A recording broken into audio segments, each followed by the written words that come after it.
Ganjar Pranowo itu nggak akan pernah terlibat langsung dalam transaksi sehari-hari saya yang perlu beli popok, susu formula, token listrik di rumah, yang mungkin Ganjar itu nggak tahu bunyinya token listrik kalau udah habis itu seperti apa. Jadi mari kita normalisasi perbincangan tentang pajak, termasuk PPN 12% yang bakal diterapkan pada Januari 2025 mendatang. Pajak itu udah jadi common sense ya, udah jadi badihi kawan-kawan. Jadi sudah jadi pengetahuan umum. Saya sendiri juga tidak terlalu mengerti tentang hal itu, tapi sewaktu kerja di Kadin atau Kamar Dagang dan Industri di Kabupaten Jepara, mau tidak mau kan saya harus terlibat dengan KPP Pratama atau Kantor Pelayanan Pajak Pratama Kabupaten Jepara. Dan akhirnya, saya sedikit memahami item-item pajak yang wajib saya keluarkan sebagai manusia ekonomis, yaitu manusia yang memenuhi kebutuhan keluarga dengan bekerja dan belanja keperluan hidup setiap bulan atau setiap hari dari uang yang saya peroleh lewat pekerjaan itu. Jadi saya tidak begitu memahami pajak secara kompleks, hanya beberapa item pajak yang berkaitan dengan profesi dan kehidupan saya saja. Saya Romal Abbas, selamat datang di Pamenjang Kantor edisi Humaniora. Ini video tentang mari normalisasi perbincangan tentang pajak. Lagi rame soal PPN bakal naik ke 12%. Kalau aku pribadi jujur setuju banget. Dan para politisi yang lagi gaduh nggak setuju itu, menurutku cuma pura-pura ya. Loh kok bisa? Karena sebagian besar rakyat Indonesia itu nggak pernah bayar pajak yang paling utama, yaitu pajak penghasilan. Hal ini karena sebagian besar rakyat kita, penghasilannya masih di bawah batas penghasilan tidak kena pajak. Yang punya usaha pun kebanyakan juga nggak bayar pajak penghasilan, karena 99% usaha di Indonesia itu skalanya masih mikro. Saya awali dari sebuah vonis bahwa konten itu misleading. Konten itu sudah banyak yang dibang atau sudah banyak yang meluruskan misleading dari mas-mas kreator ini. Ferry Irwandi sudah bikin dibangnya, Yuda Keling juga sudah bikin komedi dibangnya, dan banyak netizen X juga sudah meluruskan misleading ini. Tapi saya merasa ada kewajiban untuk membahas ini karena penonton konten dari mas-mas tadi itu masih ada, bertambah, videonya gak dihapus, bahkan mas-mas kreator itu membela diri dengan berkelit dari permasalahan utama di videonya yang terbaru. Yang pada intinya, setelah dirujak netizen, dia itu tetap setuju dengan PPN 12%, namun argumentasinya ternyata nggak kalah konyol dengan misleading yang dia buat di konten sebelumnya. Ada 10 parameter sebuah informasi itu disebut misleading ya kawan-kawan, dan konten mas-mas kreator tadi itu minimal memenuhi 5 diantaranya. Misleading pertama, konteksnya salah. Negara akan menaikkan angka PPN dari 11% di masa Presiden SBY, kalau nggak salah, menjadi 12% dari masa Presiden Prabowo. Penjelasan tentang PPN itu seharusnya dijelaskan atau diulas sesuai definisinya, yaitu pajak pertambahan nilai. Jika kalian membeli sepatu, baju, beras, gula, minyak goreng, sabun, hingga kopi saset di warung-warung tetangga kalian, dan semuanya bermerek, di samping kalian harus membayar harga pokok barang tersebut dan keuntungan bagi penjual, kalian itu akan dikenakan pajak di setiap item yang kalian beli. Taruhlah kalian membeli sepatu ya. Jadi harga jualnya itu taruhlah 90.000 dan penjualnya mengambil keuntungan 10.000. Ketika kalian membeli sepatu tersebut yang seharusnya senilai 100.000, maka selanjutnya kalian dibebani pajak sebesar 12%. Jadi uang yang kalian bayarkan ke penjual sebesar 112.000. Alih-alih memberikan argumentasi tentang hal ini ya, mas-mas kreator atau Mas Irwan itu justru mengulas PPh atau pajak penghasilan. Pajak penghasilan adalah pajak yang dikenakan atas penghasilan yang kalian terima sebagai individu atau perusahaan dalam 1 tahun. Contohnya begini, jika kalian sudah menikah dan memiliki 2 anak, seperti kasus saya, maka jika selama setahun penghasilan total kalian itu di bawah 67,5 juta, maka kalian itu nggak perlu bayar pajak. Untuk kasus ini, seperti saya juga, kodenya adalah K2 dan PTKP, yaitu kawin, 2 tanggungan, dan pendapatannya tidak kena pajak. Namun, jika kalian selama setahun punya pendapatan 100 juta, persis ya, nggak kurang dan nggak lebih, dari 100 juta pendapatan setahun kalian, akan dikurangi 67,5 juta sebagai batas PTKP, jadi yang berpotensi sebagai pajak adalah 32,5 juta. Lantas, pajak yang kalian bayarkan itu sebesar 5% dari 32,5 juta ini, jatuhnya di kisaran 1.625.000. Itu yang wajib diberikan kepada negara. Dan itulah PPh. Jadi ada perbedaan esensial antara PPN dan PPh. Misleading kedua, penyajian datanya mengecoh. Saat dia mendukung PPN 12%, namun argumentasinya justru dari PPh, artinya dia menyesatkan penontonnya dengan objek yang tidak berkaitan dan tidak punya relevansi langsung. PPN, seperti kasus kalian belanja sepatu tadi, bersifat regresif. Maksudnya, terserah Anda itu orang miskin, kelas menengah, hingga crazy rich sekalipun, pajak dari sepatu yang sama itu tidak pandang bulu dan akan tetap 12%. Sementara PPh memiliki prinsip keadilannya sendiri, makanya bersifat progresif dan menerapkan ambang batas PTKP. Penjelasan mudahnya begini, jika kalian hidup membujang, maka PTKP-nya itu sebesar sebesar 54 juta per tahun. Jika selama setahun penghasilan kalian di bawah itu, maka tidak dikenakan pajak. Jika penghasilan setahun kalian ternyata di atas 54 juta, maka akan dikurangi 54 juta terlebih dahulu, dan 5% dari 60 juta pertama hasil pengurangan itu akan diberikan kepada negara. Jika kalian sudah beristri, namun belum memiliki anak, maka PTKP-nya adalah 58,5 juta per tahun. Jika selama setahun penghasilan kalian di bawah itu, maka tidak dikenakan pajak. Sementara, jika penghasilan setahun kalian ternyata di atas 58,5 juta, maka akan dikurangi 58,5 juta terlebih dahulu, dan 5% dari hasil pengurangan itu akan diberikan kepada negara. Itu pun bertingkat-tingkat ya, mengikuti tarif progresif penghasilan kalian yang kian tinggi. Penghasilan 60-250 juta setelah dikurangi PTKP akan dikenakan pajak 15%. Penghasilan 250-500 juta setelah dikurangi PTKP akan dikenakan pajak 25%. Penghasilan 500 juta hingga 5 miliar setelah dikurangi PTKP akan dikenakan pajak 30%. Dan penghasilan di atas 5 miliar setelah dikurangi PTKP akan dikenakan pajak sebesar 35%. Dan yang paling penting, kantor pajak itu menerapkan self-assessment atau pengakuan kalian sendiri untuk pajak penghasilan. Jadi ketika kalian ngomong ke petugas pajak bahwa penghasilan kalian selama setahun adalah di bawah PTKP, meskipun itu berbohong, petugas pajak itu akan langsung mempercayainya dan menulis apa adanya tanpa ada pengecekan atas laporan kalian di depan petugas pajak. Beda dengan PPN, jika kalian bertransaksi maka kena pajak sebesar 12%, kendati pun kalian adalah orang miskin. Pada intinya, PPh itu punya nilai keadilan dan prinsip progresivitasnya sendiri, sementara PPN 12% itu akan tetap memukul rata tanpa memandang penghasilan dan tingkat kekayaan seseorang. Misleading ketiga yaitu misleading authority. Karena Pak Tom Lembong yang ibaratnya udah paling oposisi pun, di hadapan publik Amerika pun beliau bilang gini. We have a much bigger problem in Indonesia, which is that our tax collection to GDP ratio is astonishingly low. Thailand even manages like 14%. Like Philippines manages like 17%.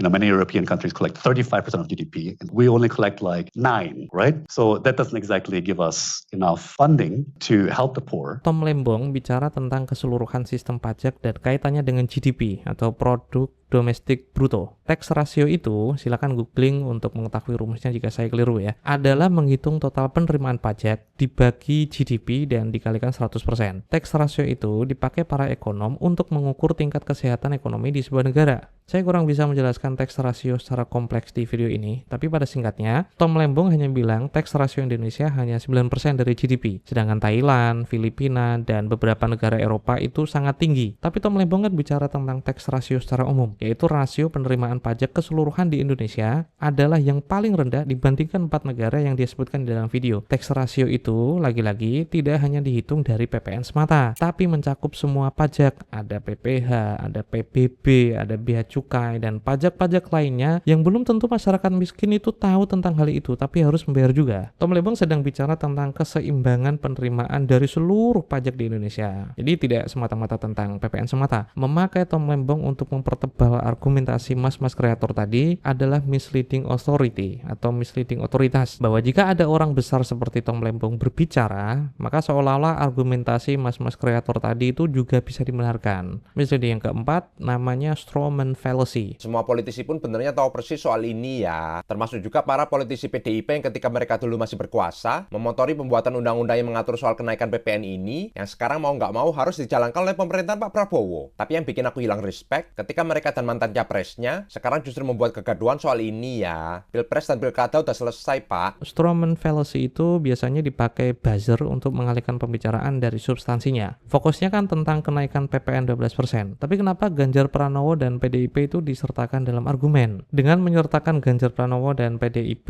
di dalam argumen, artinya mas-mas kreator itu menyalahkan aktor politik tertentu, alih-alih mempertanyakan substansi kebijakan PPN dan dampaknya kepada masyarakat meskipun dia tidak memilih Ganjar Pranowo atau PDI Perjuangan. Mau Elon Musk atau Donald Trump ikut terlibat dalam kenaikan PPN jadi 12%, pihak yang membayar PPN 12% dari setiap baju yang dibeli, sepatu yang dibeli, gula yang dibeli, minyak yang dibeli, beras yang dibeli, dan semuanya bermerek adalah masyarakat dengan dompet tipis mereka, bukan Ganjar Pranowo atau PDI Perjuangan. Ganjar Pranowo itu nggak akan pernah terlibat langsung dalam transaksi sehari-hari saya yang perlu beli popok, susu formula, token listrik di rumah, yang mungkin Ganjar itu nggak tahu bunyinya token listrik kalau udah habis itu seperti apa. Oh iya, pada dasarnya gula, minyak, dan beras itu kan bebas PPN 12% ya. Tapi jika kalian main sebentar aja di X, saya jamin akan mudah mendapati bahwa komoditi yang bebas PPN itu kualitasnya cukup rendah, pemurniannya tidak melalui proses tambahan, dan tingkat kebersihannya juga tidak sebagus komoditi bermerek. Jadi orang-orang miskin memang diberi pilihan komoditi yang bebas PPN 12%. Akan tetapi, orang-orang miskin juga harus well trained ya, atau terlatih